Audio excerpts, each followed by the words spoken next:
জাতীয় থেকে আন্তর্জাতিক প্রান্তিক জনপদ থেকে নগর চারপাশে ঠিক কি ঘটছে এই মুহূর্তে তা নিয়ে আয়োজন এখন চারদিক। আপনাদের সঙ্গে আছে আমি অন্যয় কর্মকার। শেখ মুজিবুর রহমান সহ জাতীয় 4 নেতা মুক্তিযোদ্ধা, তাদের মুক্তিযোদ্ধা স্বীকৃতি বাতিলের যে খবর গণমাধ্যমে এসেছে তা সঠিক নয় বলে জানিয়েছেন মুক্তিযুদ্ধ বিষয়ক উপদেষ্টা ফারুকী আজম। সকালে মন্ত্রণালয়ে এক ব্রিফিংয়ে তিনি জানান, মুজিবনগর সরকারের সদস্যরা বীর মুক্তিযোদ্ধা আর বেতনভুক্ত বাকি কর্মীরা সহযোগী মুক্তিযোদ্ধা। সরকার 72-এর মুক্তিযোদ্ধার সংজ্ঞায় ফেরত গিয়েছে বলেও জানান উপদেষ্টা। মুজিবনগর সরকার ও উক্ত সরকার কর্তৃক স্বীকৃত অন্যান্য বাহিনী তারা সবাই মুক্তিযোদ্ধা হবে। শেখ মুজিবুর রহমান ছিলেন, সৈয়দ নজরুল ইসলাম সাহেব ছিলেন, তাজউদ্দিন সাহেব ছিলেন, নজর আলী সাহেব ছিলেন, কামরুজ্জামান সাহেব ছিলেন, খন্দকার মুস্তাক সাহেব ছিলেন। এরা সবাই মুক্তিযোদ্ধা। এটা একটা মিসলিডিং হয়েছে নিউজ। এটা আমার মনে হচ্ছে যেন এটা সত্য হয় নাই। আমরা তো এখানে সুস্পষ্টভাবেই বলা আছে, মুজিবনগর সরকারের অধীনে যে সমস্ত বেতনদারী কর্মচারীরা ছিল তাদেরকে বলা হয়েছে সহযোগী, সরকারকে বলা হয়। দেখছেন এখন চারদিক। ঈদের পরপরই সবার মতামত পর্যালোচনা করে 22 জুন উপদেষ্টা পরিষদের বৈঠকে আগামী অর্থ বছরের বাজেট পাশ করা হবে বলে জানিয়েছেন অর্থ উপদেষ্টা। ঈদের টানা ছুটিতে দেশের অর্থনীতিতে নেতিবাচক কোনো প্রভাব পড়বে না বলেও সচিবালয়ে সাংবাদিকদের জানান তিনি। বাজেট তো দিয়ে দিয়েছি, বাজেটের মোটামুটি আমাদের যে কর্মপন্থা কি হবে সেগুলো এসে কাজ চলবে। তারপর আমরা ঈদের পরপরই আবার আমরা স্টক টেকিং করবো, কারকে হিসাবে বাজেটের বিভিন্ন মন্তব্য থাকবে, সাজেশনগুলো যে আমরা নেবো সেটা তো আমরা বলেছি 19 তারিখ পর্যন্ত খোলা থাকবে বাজেটের ব্যাপারগুলো। 19 তারিখে নেওয়ার পর 22 তারিখ আমরা ক্যাবিনেট মিটিং হবে, তখন আমরা তো আগে থেকে কন্টিনিউয়াস আসতে থাকবে। একদিনে কি সব মতামতকে একদিনে, অলরেডি তো আপনার মতামত দেওয়া শুরু করেছেন। তো এদিকে প্রস্তাবিত বাজেট একমুখী ও গতানুগতিক বলে মন্তব্য করেছেন বিএনপির স্থায়ী কমিটির সদস্য আমির খসরু মাহমুদ চৌধুরী। আর রাজনৈতিক দলগুলোর সাথে আলোচনা করে ঐকমত্যের ভিত্তিতে বাজেট দেওয়া উচিত ছিল বলেও মনে করেন তিনি। অন্তর্বর্তী সরকারের দেয়া বাজেট নিয়ে বিএনপির আনুষ্ঠানিক প্রতিক্রিয়ায় তিনি বলেন, মূল্যস্ফীতি কমানো এবং প্রবৃদ্ধির লক্ষ্যমাত্রা অবাস্তব।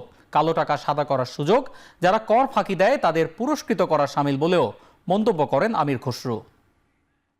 বাজেট প্রণয়ন একমুখী, অংশগ্রহণহীন ও গতানুগতিক ধারার হতো নতুন চিন্তার প্রতিফলন ঘটত।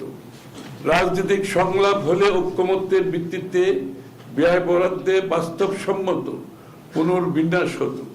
বিনিয়োগ কমছে, কর্মসংস্থান কমছে, প্রতিনিধি এই ধারা তো এটা তো নিম্নমুখী বিষয়টা।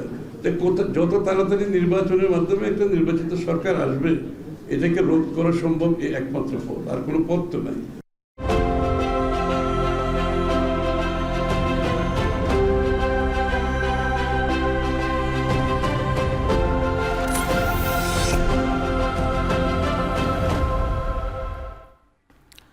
ঈদ উদযাপনে রাজধানী ছাড়ছেন নগরবাসী। সদরঘাট থেকে এ বিষয়ে জানাতে সরাসরি যুক্ত হচ্ছেন সহকর্মী শাহিনুল ইসলাম সাগর। সাগর, লঞ্চে ঈদ যাত্রায় দক্ষিণবঙ্গের যাত্রীদের চাপ আসলে কেমন দেখছেন?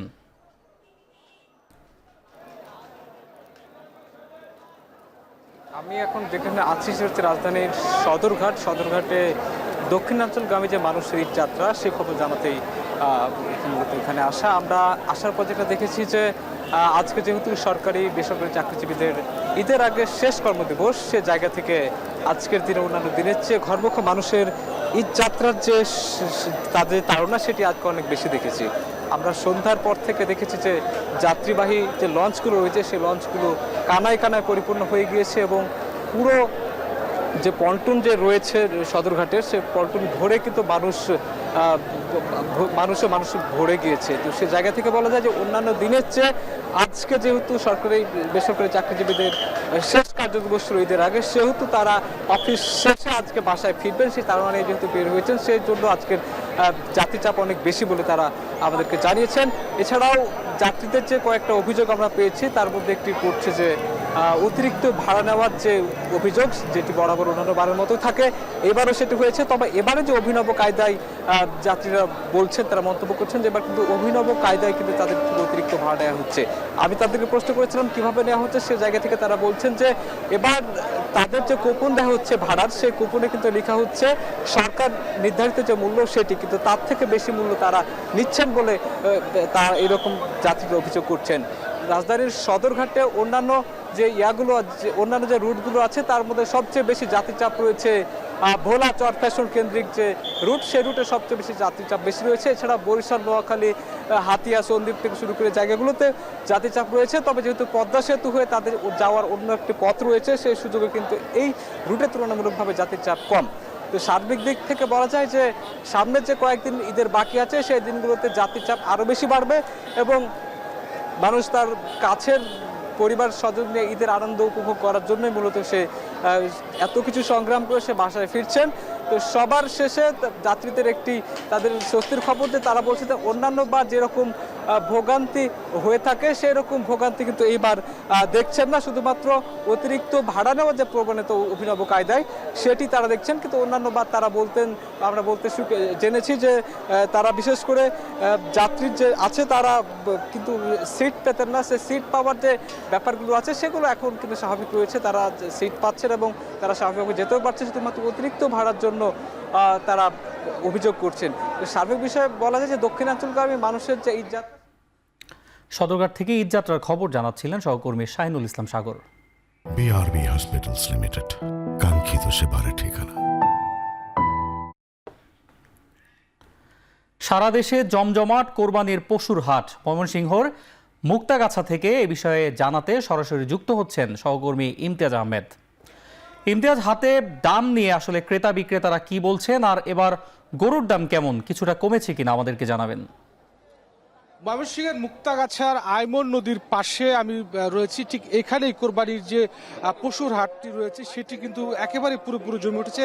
বলতে গেলে শেষ বেলার যে কোরবানির পশু বিক্রি সেটি কিন্তু পুরোপুরি জমে উঠেছে এবং আমরা দেখতে পাচ্ছি দুপুরের দিকে আমরা যখন ছিলাম এখানে সেই সময় আমরা যেটা দেখতে পেরেছিলাম যে বেচা বিক্রিটা কিছুটা কম ছিল, ক্রেতার সমাগম কম ছিল, কিন্তু যত আসলে বেলা গড়াচ্ছিল সন্ধ্যা এবং এখন রাত হয়ে যাচ্ছে, এখন প্রায় 8টা উপরে বাজে, আমরা দেখতে পাচ্ছি যে এখনো কিন্তু ধুম বেচা কেনা চলছে কোরবানির পশুর এই মুক্তাগাছা নতুন বাজার হাটে। ইজারাদাররা যেটা বলছেন যে আজকে অন্তত পক্ষে 18 থেকে 20 কোটি টাকার কোরবানির পশু এখানে বিক্রি হবে, যেটা এর আগের সংযোগেও বারবার বলার চেষ্টা করছি, গত কয়েক বছরের তুলনায় কিন্তু কয়েক গুণ বেশি এবার কিন্তু কোরবানির পশু সরবরাহ হয়েছে এই হাটে এবং যার কারণে 30 থেকে 40 হাজার টাকা পর্যন্ত বিভিন্ন গবাদি পশু কোরবানির পশু কিন্তু কমে কিনে নিয়ে যেতে পারছেন।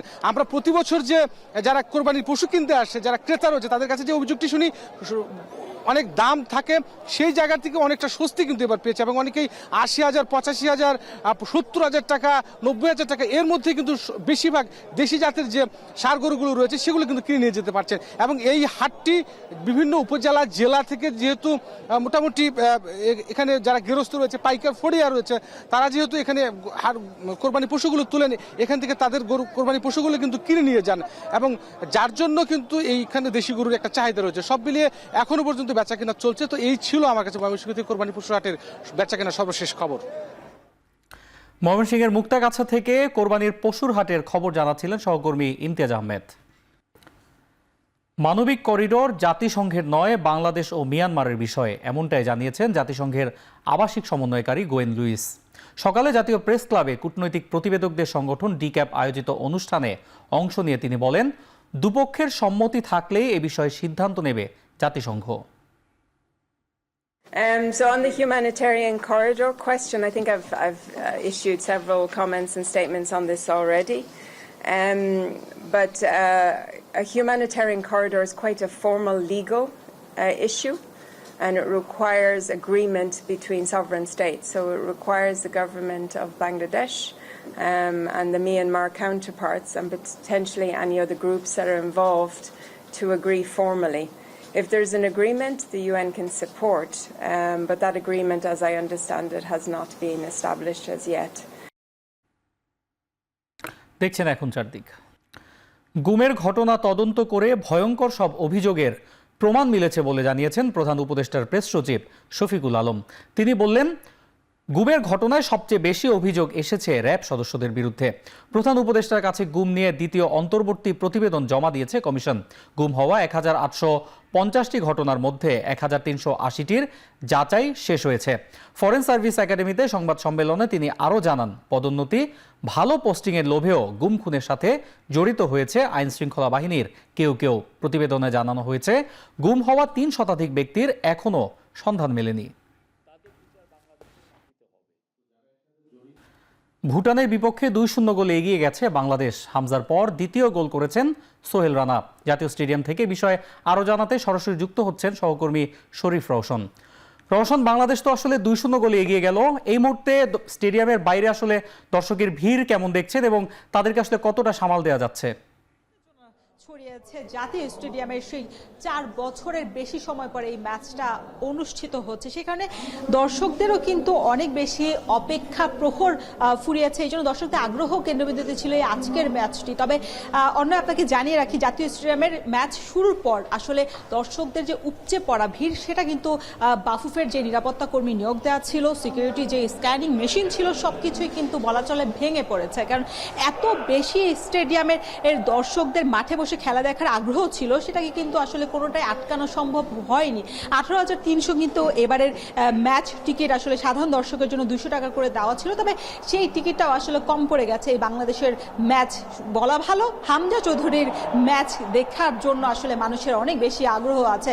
আমরা কথা বলেছি অনেকের সাথে, যারা আসলে টিকিট আগে থেকে কেটেছিলেন তারা কিন্তু শেষ মুহূর্তে ঢুকতে পারেননি এবং খেলার অর্ধেক সময় পেরিয়ে যাবার পরও কিন্তু এখনো অনেকেই বাইরে আছেন, মাঠের বাইরে। মূলত জাতীয় স্টেডিয়ামে ঢোকার জন্য 2টি গেটের আসলে তাদেরকে সম্মুখীন করতে হবে। সেটা হচ্ছে বাইরের গেট 4 নম্বর, 2 নম্বর, 1 নম্বর, 3 নম্বর গেটগুলো প্রথমে আসলে স্ক্যানিং মেশিনের পর স্ক্যান করার পর তারপরে জাতীয় স্টেডিয়ামের যে মূল গেট, সেখানে কিন্তু তাদেরকে আরেকবার টিকিট তাদেরকে দেখিয়ে ঢুকতে হচ্ছে। সেখানে কিন্তু যারা ভলেন্টিয়ার ছিলেন তারা কিন্তু পরবর্তীতে আসলে চাপটা সামলাতে পারেনি। পরে আইন শৃঙ্খলা বাহিনী আসলে ব্যাপারটা দেখছেন। তারপরে এই আরেকটা বিষয় জানিয়ে রাখি যে আইন শৃঙ্খলা বাহিনী কিন্তু সাংবাদিক যারা আছে, গণমাধ্যম কর্মী, তাদেরকে আসলে ঢুকতে পারেনি অনেকেই। অন্যয় জাতীয় স্টেডিয়াম থেকে যুক্ত ছিলেন সহকর্মী শরীফ রওশন। ভারতের বেঙ্গালুরু ক্রিকেট স্টেডিয়ামের বাইরে পদদলিত হয়ে অন্তত 11 জনের প্রাণ গেছে, আহত হয়েছেন কমপক্ষে 50 জন। আইপিএলের ফাইনাল ম্যাচে পাঞ্জাব কিংসকে হারিয়ে রয়্যাল চ্যালেঞ্জার্স বেঙ্গালুরু চ্যাম্পিয়ন হওয়ায় বুধবার বিজয় উদযাপনের সময় এই দুর্ঘটনা ঘটে। দেশটির বিভিন্ন গণমাধ্যমের খবরে বলা হয়, রয়্যাল চ্যালেঞ্জার্স বেঙ্গালুরু টিমের ক্রিকেটাররা ভেন্যুতে পৌঁছানোর সময় হাজার হাজার ভক্ত জড়ো হন। এ সময় তাদের হুড়োহুড়িতে পদদলিত হওয়ার ঘটনা ঘটে। শেষ করছি এখন যার দিক। এখন টেলিভিশন ওয়েবসাইটে দেখতে ভিজিট করুন www.ekhon.tv, ফেসবুকে দেখতে ভিজিট করুন facebook.com/tv.ekhon, ইউটিউবে দেখতে ভিজিট করুন youtube.com/c/ekhon tv।